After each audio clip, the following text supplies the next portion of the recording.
Otep à tous, bien-aimés frères et sœurs, il y a eu un attentat aujourd'hui, vendredi 22 mars 2024, à Moscou, notamment dans le Crocus City Hall. Cet attentat, selon les premiers bilans, aurait fait 40 morts et une centaine de blessés. Les Occidentaux, notamment la France, ont vu l'auteur de cet attentat. On dit que c'est l'État islamique qui aurait d'ailleurs revendiqué l'attentat. Waouh! Ils sont très rapides. Hein? Avant même que les Russes n'en parlent, eux, depuis Paris, ils ont vu ce qui se passait là-bas.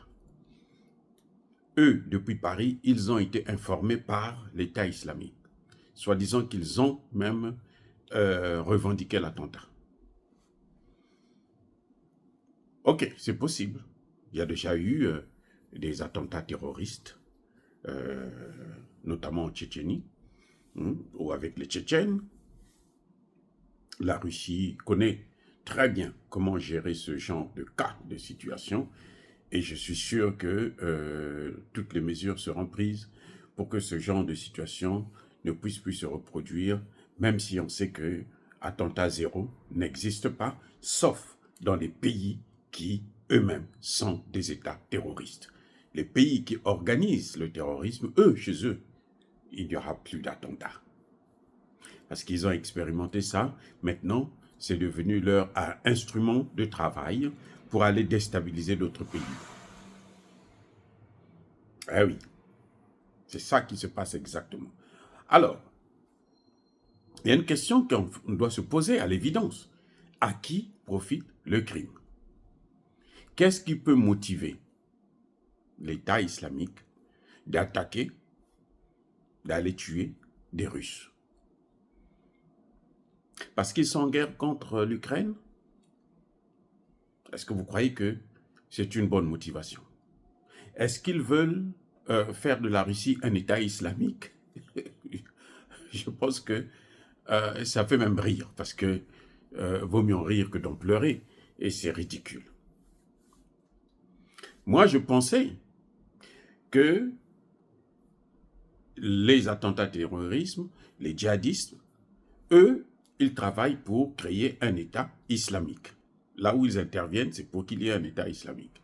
Bon, c'est vrai, vous allez me dire que dans le Mali, on a vu des djihadistes attaquer des pays islamiques. Donc, des pays musulmans. Ils attaquent des pays musulmans pour en faire des États musulmans. Bon, on n'a pas compris, mais ce qu'on a compris dans cette affaire, c'est que, en fait, c'est l'échappatoire que l'on présente pour justifier l'instabilité et la présence militaire étrangère. Or, on sait qu'en Russie, il n'y aura pas de présence militaire étrangère. Il n'y a pas un pays qui a un meilleur système d'information, de renseignement et de lutte contre le terrorisme comme la Russie. Parce qu'à l'époque, avec la Tchétchénie, c'était très, très, très sérieux. Donc, on sait que ce sont eux qui font ça. Maintenant, en Russie, on peut se poser la question de savoir, mais pourquoi les djihadistes peuvent chercher à attaquer la Russie? Alors que la Russie soutient le Hamas. Vous avez vu qu'il y a une résolution que les États-Unis ont présentée, c'est la Russie et la Chine qui ont bloqué ça. Donc, eux, les terroristes qui sont des Arabes, visiblement, devraient s'attaquer à ceux qui attaquent les Arabes. Notamment la Palestine, Gaza, qui est bombardée. Aux Nations Unies, on dit qu'il y a au moins 32 000 morts. Et pour la majorité, des femmes et des enfants. Donc, s'ils ont à attaquer un État, ce serait donc Israël. Et Israël, Si Israël doit se vanter, il doit se vanter de l'Holocauste, il devra attaquer l'Allemagne. Donc on voit tout ça dans toute cette affaire-là. Il n'y a rien qui est juste. Et on ne peut pas nous empêcher de penser que c'est lié à la guerre en Ukraine. Dans quel sens? Et parce que l'OTAN a échoué en Ukraine. Ils ont perdu la guerre. C'est-à-dire que si vous ne vous occupez pas de ce que Emmanuel Macron, lui, il est complètement parti, perdu, dingue, fou. Il n'y a plus rien à retenir en lui. Si vous oubliez ça, là, vous allez constater que, mais ils ont perdu la guerre. La seule chose qui peut leur donner la possibilité d'essayer de rebondir, c'est ce genre d'attentats terroristes sur le territoire russe.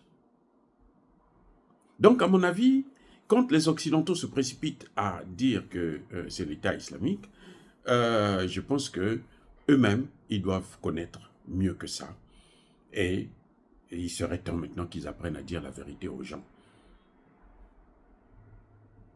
Eh oui, ils seraient prêts.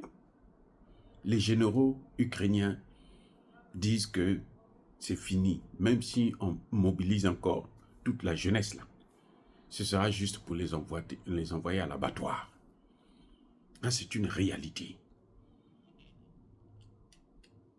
Et maintenant, ils se servent du terrorisme pour essayer de nuire à la Russie. Dire cela, c'est inciter à la haine ou à la violence. Non. Nous souhaitons que la Russie puisse prendre encore beaucoup plus de mesures, comme elle l'a fait d'ailleurs ce soir, à partir depuis la fin de la journée. Elle a renforcé le dispositif de sécurité sur tout le territoire. Et nous verrons comment ils vont encore faire, comme ils ont l'habitude de faire. Mais qu'ils sachent qu'il n'y aura pas de mission des Nations Unies, il n'y aura pas de Barkhane en Russie, c'est pas possible, au contraire. C'est la Russie qui pourra envoyer des missions pour venir les aider si eux, ils sont dans de telles situations. Soyez bénis, abondamment bénis par ce Dieu qui est imité par nos ancêtres angélisés. Avant de terminer cette petite vidéo, nous devrons quand même, civilité oblige, présenter nos condoléances à toutes ces familles russes qui ont perdu la vie et ceux qui se sont blessés, et que Dieu puisse protéger la Russie. Encore une fois, je persiste et je signe, soyez abondamment bénis par le Dieu qui est imité par nos ancêtres angélisés. Mais que tous ceux qui persécutent le continent africain le pillent et le déstabilisent, qu'ils soient noirs, blancs, chinois, arabes, juifs, indiens ou qui qu'ils soient punis, maudits, foudroyés, neutralisés, écrasés, effacés par le Dieu des Kémites et par nos ancêtres angélisés. Vive l'Afrique éternelle, j'ai dit et j'assume.